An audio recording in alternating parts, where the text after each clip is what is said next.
ஏதாவது கேளுங்க, உருப்படியா கேளுங்க. ஒரே கேள்வி முடிச்சிடல, டைம்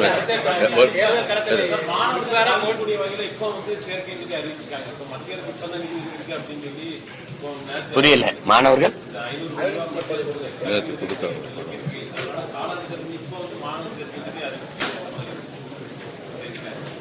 பணம் கொடுத்துட்டாங்க, சேர்த்துக்கிட்டாங்க. அது எனக்கு தெரியல. அந்த கல்வி சிறந்த தமிழ்நாடு அந்த மாநாட்டுல கலந்துகிட்டவங்க தான் நீங்க கேட்கணும். எனக்கு இதுல நான் சொல்றதுக்கு இல்ல, வேணா தனியா போய் தலையில அடிச்சுக்கிறேன். என்னங்க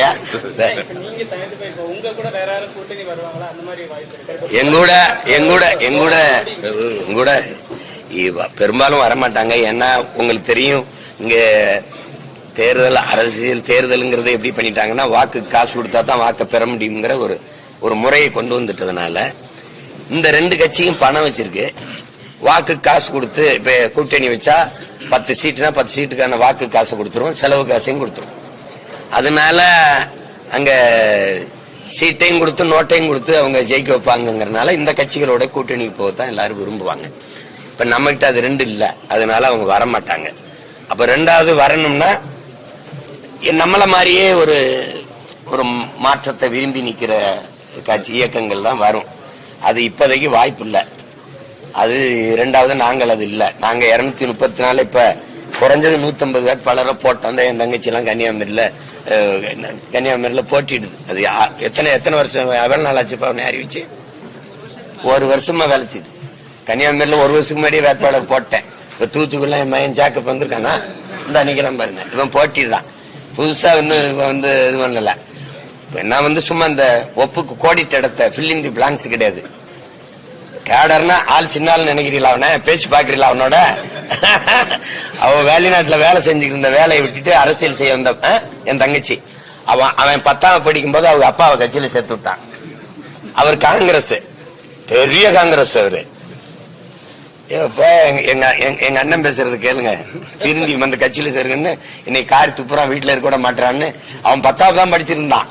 அப்ப கட்சியில இவர் சேர்ந்தாரு. இப்ப அவன் கல்லூரி முடிச்சு வந்துட்டதுனால அவனை வேட்பாளரா நிறுத்தினேன். ஏன்னா நான் கட்சி நடத்தினதே அவனுக்கு தான். நான் சொன்னால 10ஆவது படிச்சுட்டு இருக்கான்னு வந்துட்டான் இப்ப, அதனால அவன் வேட்பாளர்.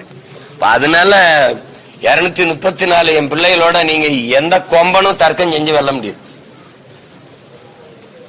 வெறும் கேடர்ஸ் இல்ல, ஆல் லீடர்ஸ்.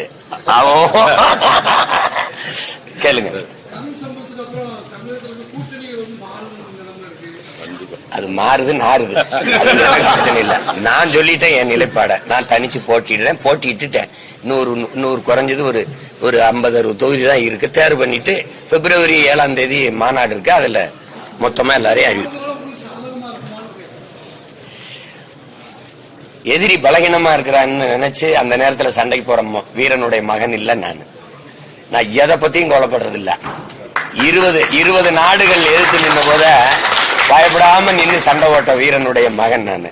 எனக்கு அதெல்லாம் இல்ல. என்னை தோல்ல கை வச்சு ஊருக்கு அனுப்பும் போது சொன்ன வார்த்தை, சாக துணிஞ்சிருங்க, எல்லாம் உங்களுக்கு சாதாரணமாயிரும். அந்த சத்திய வார்த்தையை ஏற்று களத்தில் நிக்கிற மகன். எதை பத்தியும் கொல்லப்பட மாட்டேன். நீங்க வீழ்வீங்க, நான் எழுவேன் அப்படின்னு இல்ல. எதிரியின் தோல்வி எனக்கு முக்கியம் இல்ல, என்னுடைய வெற்றி தான் என் இலக்கு. புரியுதா? அவன் சாகணுங்கிறதல்ல, நான் வாழணுங்கிறதா என்னுடைய இலக்கு. அதுக்கான போராட்டம் தான் என்னோடது.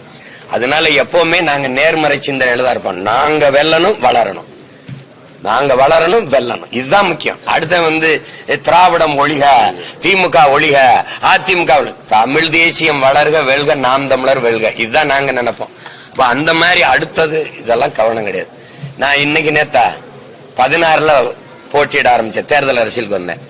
1.1 4.5 லட்சம் வாக்கு வாங்கின ஒரு கட்சி உயிரோட இருந்திருக்கா பாருங்க. ஏதாவது திரும்பி எந்த தேர்தலையாவது போட்டியிடாம சீமான் பின்வாங்கிட்டான்னு சொல்லுங்க பாப்போம். இப்ப என் தம்பி டிவிக்கே டிஎம்கே ரெண்டுக்கு தான் போட்டின்றாப்ல. அப்ப ஈரோடு கிழக்குல இந்த டிவிக்கே எங்க வச்சு டிவிக்கே போயிடுச்சா? அன்னைக்கு என்டிகே டிஎம்கே 2 தான் இருந்துச்சு. எல்லாரும் போயிட்டான். மேல ஆண்டு ஒன்று இருக்க பிஜேபி வரல, இங்க எதிர்கட்சி இருந்த கட்சி ஏடிஎம்கே வரல. நேரடியா ஸ்டாலின், சீமான் 2 பேர் தான் போட்டி. உங்களுக்கு விளக்குதா? 2 பேர் தான் போட்டிட்டோம்.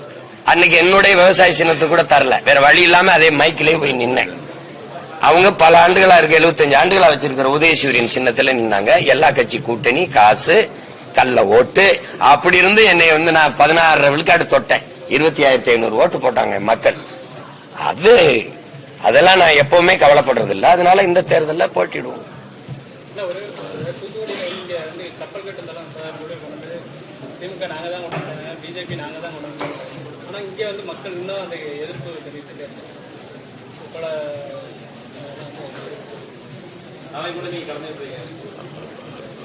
எதிர்ப்பு தெரிவிக்கிறதுல என்ன இருக்கு? எதிர்ப்பு தெரிவிக்கிறது நம்மகிட்ட வலிமையான ஒரு ஆயுதம் இருக்கு, வாக்கு.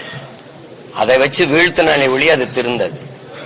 இருக்கிற துறைமுகத்திலே வேலை நடக்கும் போது 9 புதிய துறைமுகங்கள் இருக்கு. செயற்கை துறைமுகங்களை உருவாக்கணும். இயற்கையா அமைந்த துறைமுகத்திலே வேலை இல்லை, அப்புறம் அதுக்கு புதிய புதிய துறைமுகங்கள்.